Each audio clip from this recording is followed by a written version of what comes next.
You see, I would love to live in a world with less digital distraction, less pollution, less of a lot of things.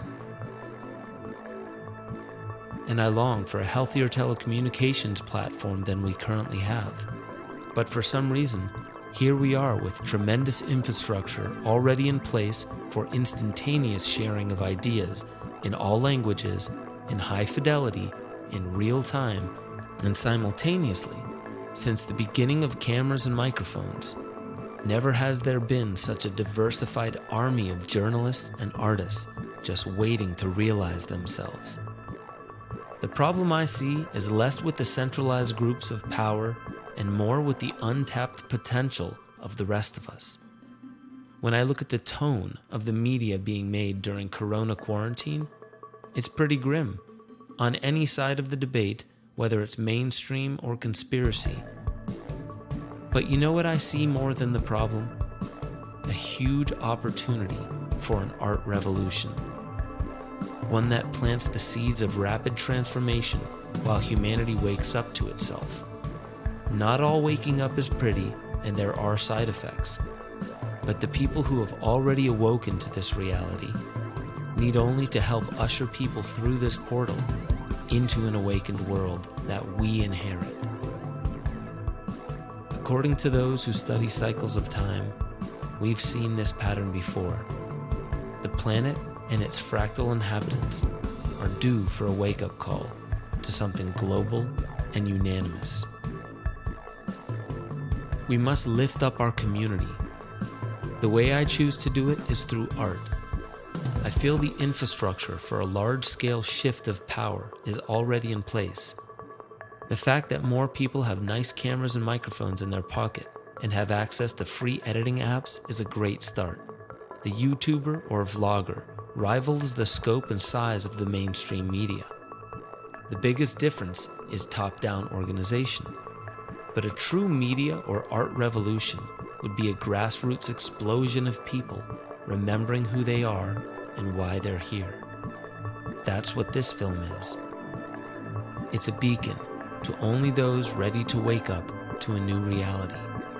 If you feel disoriented as you realize this world is different than you once believed, there are those of us who've been waiting for over a decade to support you. It can be scary for many who once depended on believing the system of control has their best interest in mind.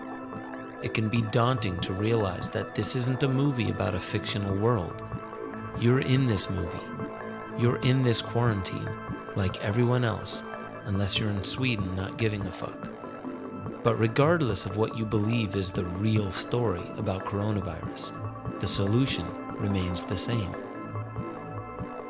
This is a moment where all of you who began waking up years ago are being called to step up your rank and usher more people through the portal of awakening. If you think awakening sounds too soft or mystical, I mean people coming to terms with the horrors on this planet so we can finally introduce a systematic solution that is obvious, irresistible, irrefutable, and therefore inevitable. There is no running from this moment, and there is no better time than right now to begin mass-producing media and art of an incredible caliber. One that illustrates the top of the spiral ladder and the depths of the human sickness of humanity while being impartial to the perpetrators. There needn't be a crusade or witch hunt to bring pain and misery to those who've inflicted institutionalized harm against humanity. No, the real punishment is treating all sick people the same exact way, with a basis of love and compassion, with the service of science and the blindness of unconditional love. Some say that it is our right to be angry and even to hate the enemy. Yes, you are allowed in this free world to feel exactly how you feel, own it and honor it. But I say that most people's enemies exist only on screens and don't even deserve the attention that that title gives them. Aligning with our principles, no matter what the scenario, will always allow us to live from the right place and incorporate the right solutions. Our enemy is only the willful ignorance of the solution that is right in our face. Literally, because there's a computer right in your face, and that computer, with your heart and mind, can provide incredible service to humanity as we wake up from a lie that can no longer be held up. So don't fool yourself into believing we need more than we presently have to wake up the right people. We don't need 7 billion people to wake up, because most people will follow the trend no matter who's winning. But as the world begins waking up through 2020, you'll know it's because you and I have been flooding the internet with evolved messages and resolute action, and even driving innovation in free speech and censorship-neutral media platforms. People, over the past 30 years, the internet, social media, smartphones with cameras and microphones, all the software and technology built to allow us to connect with one another better and innovate higher media and higher art, has all been built to incredible specifications for us. And it's already in place. The jump to 5G assures that since you're already exposed to this frequency assault, we might as well flood this network with meaningful art that inspires more people to wake up so they can wake up their community.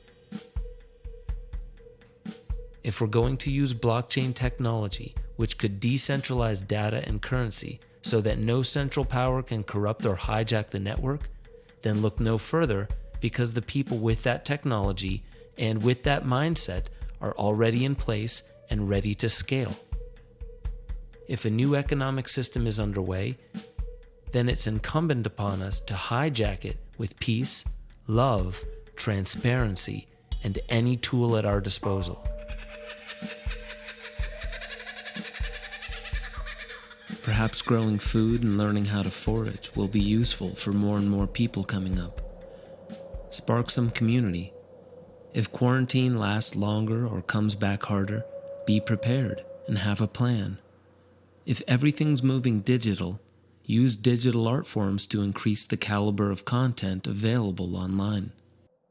If the Internet of Things is studying human behavior, let's show it something other than the lowest denominator of our species.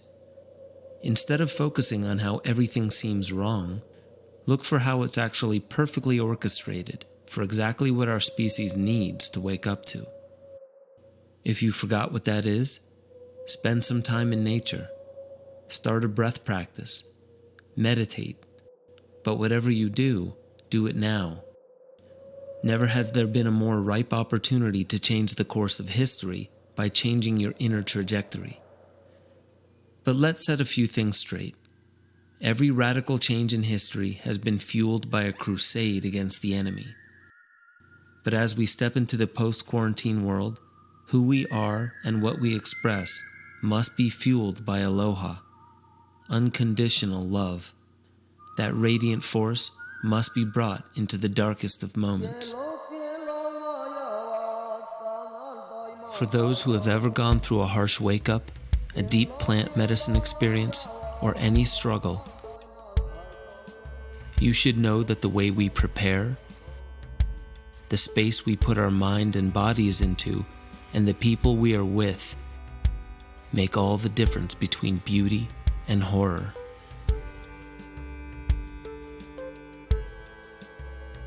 The reason we come together must surpass the forces that would split us apart. Don't stoop in fear because your screens are telling you how bad the situation is. Make art to hijack the timeline, hijack the story, and hijack the future. Flood the internet with your voice.